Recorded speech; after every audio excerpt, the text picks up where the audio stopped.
Deadly poisonous snakes, handled with as much respect as a waiter ladling out spaghetti.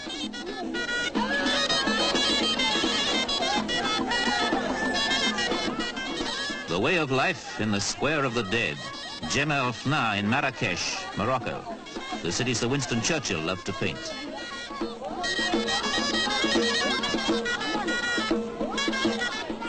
The mystic business of mystifying snakes must be one of the strangest tourist attractions in the world. But there's no tongue-in-cheek about this ritual in a land where ritual and ceremony are part of everyone's living. Certainly the royal guard outside the king's palace in the capital city, Rabat. Ceremony, though always decorative, moves with the times, as does King Hassan himself, Morocco's constitutional monarch.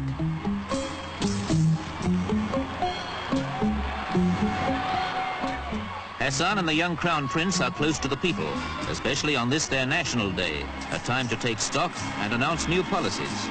The weighty business of making a nation's living is a heavy burden for a modern monarch. Others make their way along more traditional paths.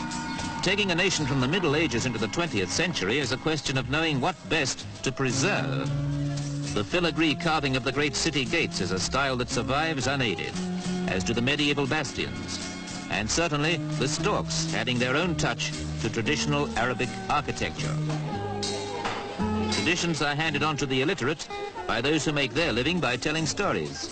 Myths, legends and heroic tales are passed down, with interruptions for the equally ceremonial taking of mint tea.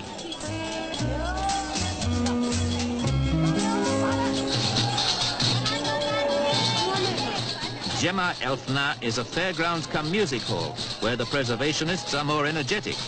These tumblers start at 3 years old.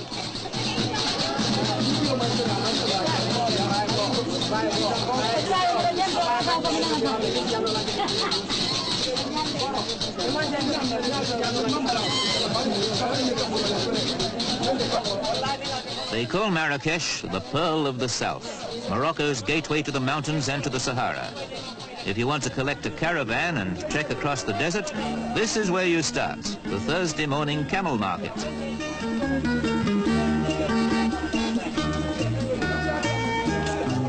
Bargaining can be hard. A good working camel's worth more than a Cadillac to caravan traders and to farmers who use them for ploughing the rich agricultural land northeast of here.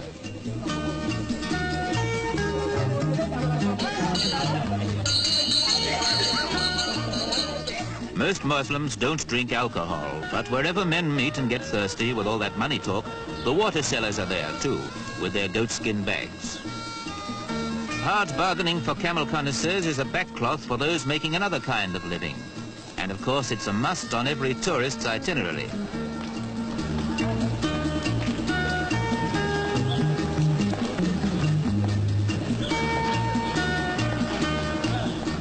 If climbing onto a camel isn't authentic enough, you can always don tarbush and jalaba and take your chance at choosing one of the best out of Morocco's population of more than 1 million, mules and asses.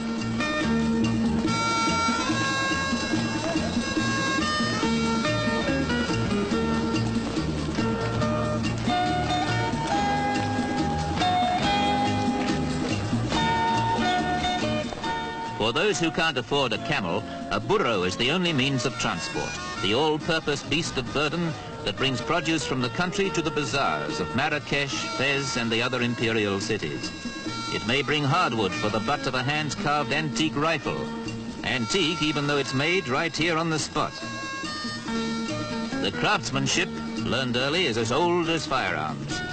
The inlaid brass has come from some other old gun, and there's nothing new about the sales technique, or the satisfaction of carrying home a genuine Moroccan tribesman's rifle.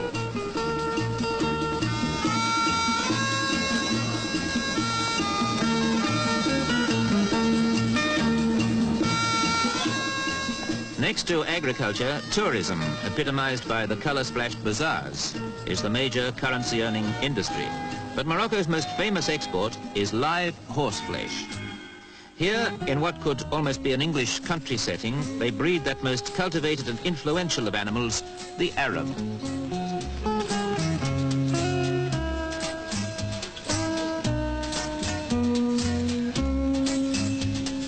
Not far from the great walled city of Meknes is the Ara Marocain, the state-financed stud, a nationalized industry that best illustrates Morocco's desire to keep the best of the old and make it pay.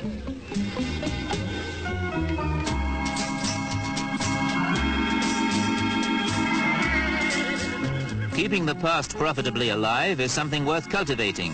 And if you have the skill to ride an Arab stallion, the courage to trust your handmade antique rifle, and nerve something like steel, you can join the Berber tribesmen in their unique way of celebrating anything from the king's accession, a well-made marriage match, or a fine wine grape harvest.